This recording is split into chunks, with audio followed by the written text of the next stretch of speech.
What's going on, YouTube? Happy Monday. Here we go. I'm going to talk about two things today, but the first thing I want to talk about is this. Okay? I walk into an office today and I'm there. I've already talked to these people on Friday and I'm just handling the business again. And basically all I was there to talk about was this hot dog eating contest that I'm doing here. Some of you guys know what I'm talking about. But anyway, so as I walk through the door, I see the lady that I need to talk to. But when I walk in, I look to the left, there's a secretary sitting there. So I'm like, okay, let me entertain this secretary and let me go in there and go through the motions. So she said, "Sir, may I help you?" I said, "I'm here to see Heather." And she says, "Well, okay, let me call her." So she said, "And you are?" I say, "I'm Abdul." So she picks up the phone and she calls Heather. I can hear the whole conversation because I can see Heather. And she's like, "Well, Heather, Abdul is here to see you." And Heather says, "Send him in."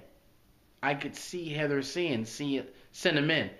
So then she hangs up the phone and says, Heather said, basically come in.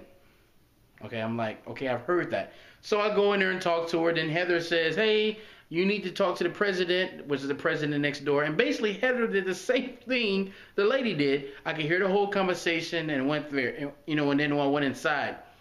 But long story short, my question is, why do they even need the secretary?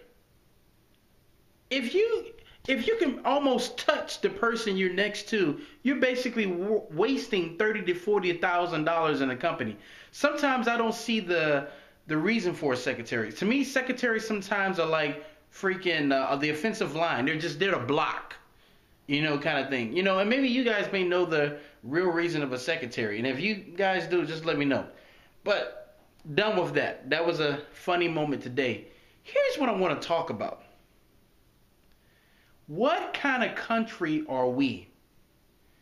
Now, some of you guys may like Mitt Romney, some of you guys may not. But here's what I want to ask you guys is this question. People are making, the headlines are going, Mitt Romney basically cannot compare to the average American.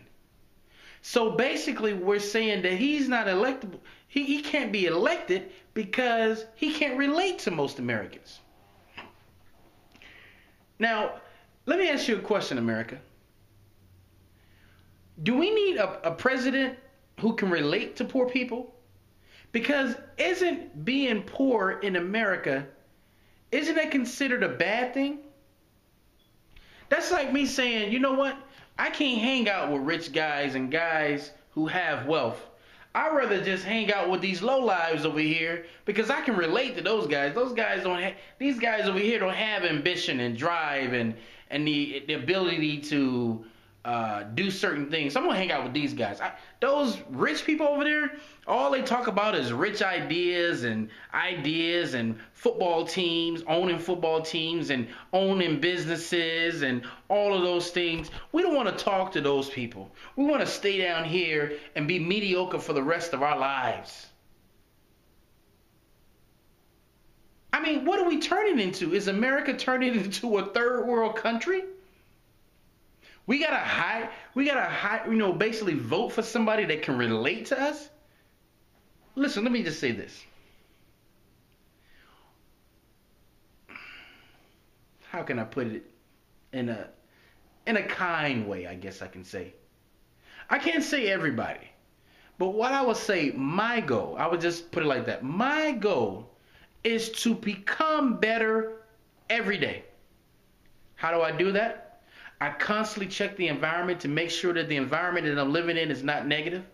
I constantly try to educate myself by purchasing new material as far as in business, as far as in finance. I constantly try to be in groups and circles around people who are engaging, who have ideas and trying to do positive things, and hopefully those things can rub off on me. I'm constantly trying to grow as a human being. Yesterday is gone, and I want to be more intelligent today than I was yesterday. Shouldn't that be everyone's goal? But now we're saying, look, this is a bad economy right now. So let's just lie down and just hopefully it passes away without us doing anything to do it. Let me tell you something about Mitt Romney. Whether you want to vote for him or not, how can we punish a guy that excelled in life? Is it a crime to be successful in this country? Is it? Is it a crime?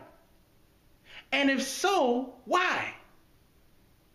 Is it because more people are broke, living paycheck to paycheck, living in debt, and less people are the go-getters? Less people are the 1% or the 3% or whatever category you want to put in, because there's less of them, we don't like them. Does that make sense? Because it doesn't to me.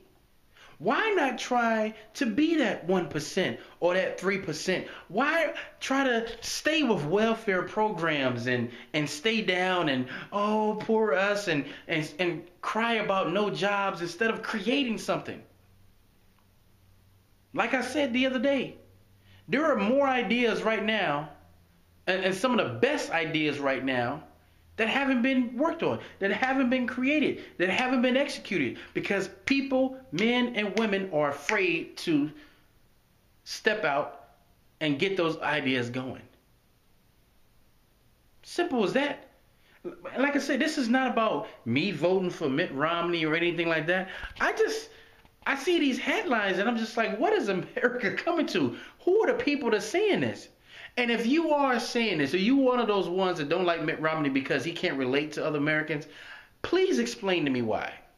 Because maybe I'm not getting something. Maybe there's something that I'm not understanding in this whole Mitt Romney deal, you know? So I just want to put that out there. See what you guys have to say. Let's start a discussion on this part here. Thank you guys for watching the channel. Please subscribe, share this with your friends, and until next time, signing off.